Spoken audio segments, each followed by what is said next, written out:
Saudari-saudaraku yang terkasih, berjumpa kembali bersama saya Inspirasiku di Antara. Renungan harian Sabtu 14 Agustus. Hari ini kita bersama seluruh gereja Katolik memperingati Santo Maximilianus Maria Kolbe, imam dan martir. Semoga kita selalu dalam keadaan baik, sehat, dan bersemangat. Marilah kita mengawali renungan kita dengan tanda kemenangan Kristus. Dalam nama Bapa dan Putra dan Roh Kudus. Amin.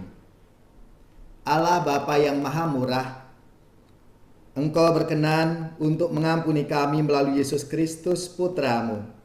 Kami mohon, bantulah kami agar mampu memperbarui hidup kami melalui pertobatan terus-menerus dengan pengantaraan Yesus Kristus Putra-Mu Tuhan kami, yang bersama dengan Dikau dalam persatuan Roh Kudus, hidup dan berkuasa Allah sepanjang segala masa. Amin. Dalam nama Bapa dan Putra dan Roh Kudus. Amin.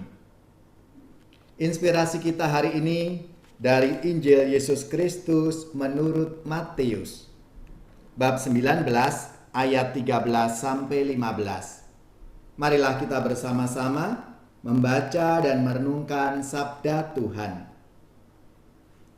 Sekali peristiwa orang membawa anak-anak kecil kepada Yesus supaya ia meletakkan tangannya atas mereka dan mendoakan mereka.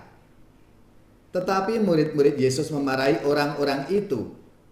Maka Yesus berkata, "Biarkanlah anak-anak itu, janganlah menghalang-halangi mereka datang kepadaku. Sebab orang-orang seperti merekalah yang empunya kerajaan surga." Lalu Yesus meletakkan tangannya atas mereka, dan kemudian ia berangkat dari situ. Demikianlah sabda Tuhan. Terpujilah Kristus. Saudari-saudaraku yang terkasih, selamat dan profisiat. Hari ini kita bersama seluruh gereja memperingati Santo Maximilianus Maria Kolbe. Semoga semangatnya memberi inspirasi bagi saudara-saudari, gereja, paroki, lembaga-lembaga yang pesta nama Santo Maximilianus Maria Kolbe. Hari ini dengan kita memperingati Santo Maximilianus Maria Kolbe yang hidup sekitar tahun 1894 sampai 1941. Dia adalah seorang imam berasal dari Polandia. Pada waktu itu rezim Nazi di Jerman berkuasa. Ia ditahan dan dijebloskan ke dalam kamp konsentrasi. Ada beberapa tawanan yang hendak dihukum mati, salah satunya seorang bapak yang memohon diampuni karena masih punya anak-anak yang kecil yang harus ia besarkan. Melihat hal itu, Maximilianus merasa iba. Lalu ia mengajukan diri untuk menggantikan seorang bapak yang hendak dihukum mati itu. Maka Maximilianus bersama tawanan yang lain dimasukkan ke dalam ruangan tanpa diberi makan dan minum sampai mati. Selama dalam ruangan penyiksaan itu, Maximilianus tidak kehilangan iman. Bahkan ia menguatkan iman tahanan-tahanan yang lain. Dan pada akhirnya ia disuntik mati oleh salah satu tentara Nazi. Saudari-saudaraku yang terkasih, kita mungkin bertanya-tanya, apa yang membuat Maximilianus Maria Kolbe ini berani menggantikan seorang bapak yang ditawan itu, yang hendak dihukum mati, dan bahkan ia mampu menguatkan iman para tahanan yang lain? Itu semua karena ia menghidupi apa yang diserukan oleh Nabi Yosua. Allah yang setia dan menuntun umatnya. Keyakinan dan keteguhan imannya akan Allah yang berharga, sehingga nyawanya sendiri tidak ia perhitungkan karena rasa cintanya yang berkobar-kobar kepada Allah. Semangat orang-orang Israel seperti dalam sabda Tuhan hari ini menjadi semangat yang perlu kita perjuangkan. Kita diajak untuk menjadikan Allah sebagai satu-satunya yang berharga dalam hidup kita.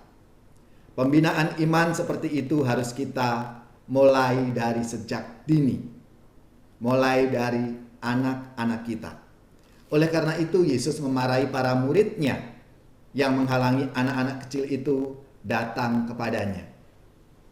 Biarkan anak-anak itu, janganlah menghalang-halangi mereka datang kepadaku, sebab orang-orang seperti merekalah yang empunya kerajaan surga.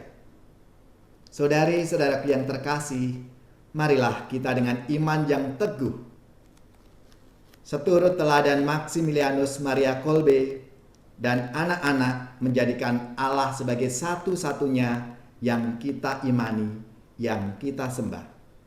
Biar anak-anak datang kepadaku, itu sabda Yesus, Dia memanggilku. Kini aku datang, siap mendengarnya. Kini aku datang, Yesus memanggilku. Biar anak-anak datang kepadaku, itu sabda Yesus, Dia memanggilku. Dalam kesukaran, susah tak terhibur, padanya ku datang, Yesus memanggilku. Marilah kita siapkan hati kita untuk menerima berkat Tuhan.